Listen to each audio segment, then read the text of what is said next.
Iran, America और Israel के बीच बढ़ते तनाव ने पहले ही ग्लोबल मार्केट में हलचल मचा रखी है। मिसाइल हमले, जवाबी कार्रवाई, स्ट्रेट ऑफ हॉर्मूज पर खतरा, इन सब के बीच ब्रेंट क्रूड $80 के ऊपर पहुंच चुका है। विशेषज्ञ चेतावनी दे रहे हैं कि अगर सप्लाई चेन प्रभावित हुई तो तेल की कीमतें आसमान छू सकती हैं। इसी बीच आग में घी डालने जैसी एक और बड़ी खबर आ गई है। दुनिया की सबसे बड़ी तेल कंपनी यानी कि सऊदी अरामको पर ड्रोन हमला हुआ है। तस्वीरें काफी डराने वाली हैं। पूरी रिफाइनरी के ऊपर तेज धुएं का गुबार नजर आ रहा है। रॉयटर्स की रिपोर्ट के मुताबिक ईरानी ड्रोन ने सऊदी अरब के रास तनूरा स्थित अरामको तेल प्लांट पर हमला किया है, जिसके बाद प्लांट में आग लग गई है। सऊदी अरब की रास तनूरा रिफाइनरी को एहतियातन तौर पर बंद कर दिया गया है। क्या यह हमला ग्लोबल एनर्जी मार्केट के लिए बड़े संकट की शुरुआत है? रास तनूरा के बंद होने से तेल की कीमतों पर क्या असर पड़ सकता है? क्या सच में तेल $100 के पार जा सकता है, और अगर गया तो इसका कितना असर पेट्रोल और डीजल के दाम पर पड़ेगा? ये सब आपको इस रिपोर्ट में बताएंगे। नमस्कार, मैं हूं चिराग ठाकुर और आप देख रहे हैं बस तक। सबसे पहले बात करते हैं रास तनूरा की। रास तनूरा सऊदी अरब की सबसे बड़ी और पुरानी रिफाइनरियों में से एक है। इसे ऑपरेट करती है सऊदी अरामको।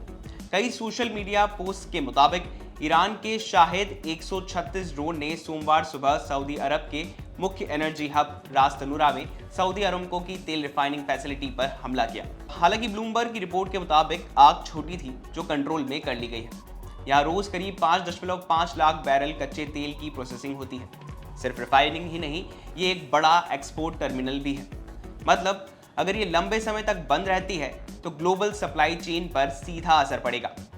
हमले की खबर आते ही ब्रेंट क्रूड में जबरदस्त उछाल आया। ओवर द काउंटर ट्रेडिंग में कीमत 13% तक उछलकर $82 प्रति बैरल के ऊपर चली गई। ये जनवरी 2025 के बाद का सबसे हाई लेवल है। बाद में कुछ मुनाफा वसूली भी हुई, लेकिन रिस्क प्रीमियम जुड़ चुका था। खबर शूट होने तक ब्रेंट क्रूड की कीमत करीब $80 प्रति बैरल पर ट्रेड कर रही थी। अब इसके साथ ही स्ट्रेट ऑफ हॉर्मूज पर आते हैं। दुनिया का करीब 20% कच्चा तेल इसी रास्ते से गुजरता है। शनिवार को ही खबर आई थी कि ईरान ने स्ट्रेट ऑफ हॉर्मूज पर जहाजों की आवाजाही रोक दी है। अगर ये रास्ता लंबे समय के लिए बंद रहता है तो तेल की कीमतों में उछाल आना तय है। मार्केट अभी इसी रिस्क को प्राइस कर रहा है। अब बात कर लेते हैं कि क्या यहाँ से ब्रेंट क्रूड के दाम $100 के पार जाएंगे? तो यहीं पर आता है एक बड़ा अनुमान। Brokerage house Emkay global financial services का कहना है कि अगर तनाव बढ़ता है और सप्लाई डिसरप्शन लंबा चलता है तो ब्रेंट क्रूड $100 प्रति बैरल तक जा सकता है। हालांकि उनका यह भी मानना है कि ओपेक प्लस सप्लाई बढ़ा सकता है और फिलहाल मांग का सीजन भी थोड़ा धीमा है, इसलिए $100 के ऊपर टिकना मुश्किल हो सकता है। लेकिन रिस्क बना हुआ है। अब जान लेते हैं कि इससे आम भारतीय पर क्या असर हो सकता है। भारत अपनी जरूरत का 85% से ज्यादा कच्चा तेल आयात करता है। मतलब तेल महंगा तो सब महंगा। एमके ग्लोबल फाइनेंशियल सर्विसेज के मुताबिक क्रूड में $1 की बढ़ोतरी होती है तो भारत में पेट्रोल लगभग 55 पैसे प्रति लीटर महंगा हो सकता है, और साथ ही डीजल लगभग 52 पैसे प्रति लीटर महंगा होगा। अगर तेल $10 तक ऊपर टिकता है तो भारत का चालू खाते का घाटा जीडीपी के 0.5% तक बढ़ सकता है।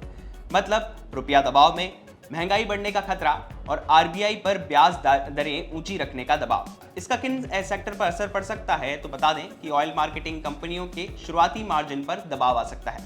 एयरलाइंस पर सीधा असर हो सकता है क्योंकि फ्यूल कॉस्ट का 40% तक खर्च का हिस्सा होता है। पेंट, केमिकल, प्लास्टिक इंडस्ट्री में इनपुट कॉस्ट बढ़ेगी। लॉजिस्टिक्स और ट्रांसपोर्ट का माल भाड़ा महंगा हो सकता है। लेकिन दूसरी तरफ अपस्ट्रीम कंपनियां जो तेल निकालती हैं उन्हें फायदा हो सकता है, जो कि सोमवार को मार्केट खुलते ही शेयर बाजार में दिखा भी। शेयर बाजार में सोमवार को ओएमसीज दबाव में रहे। Indian oil corporation, Bharat petroleum corporation limited, Hindustan petroleum corporation limited, इनमें 5 से 6% तक की गिरावट देखी गई। वहीं अपस्ट्रीम कंपनियां जैसे oil and natural gas corporation, oil India limited चढ़ गई। वहीं एक्सपर्ट ये भी अनुमान लगा रहे हैं कि बाजार ने पहले ही मिडिल ईस्ट में तनाव के बाद जोखिम को कीमतों में शामिल कर लिया था। ओपेक प्लस ने भी थोड़ा ज्यादा तेल निकालने का संकेत दिया था, इसलिए तेल का दाम 100 से ज्यादा नहीं जाएगा। तो कुल मिलाकर बिग पिक्चर यही है कि सऊदी अरामको पर हमला सिर्फ हमला नहीं है, ये ग्लोबल एनर्जी सिक्योरिटी की कहानी है।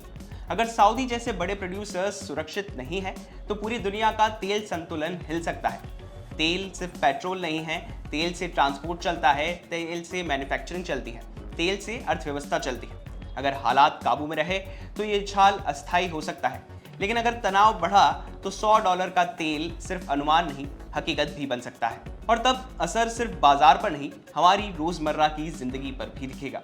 बिजनेस से जुड़ी बाकी तमाम खबरों के लिए आप देखते रहिए बस तक।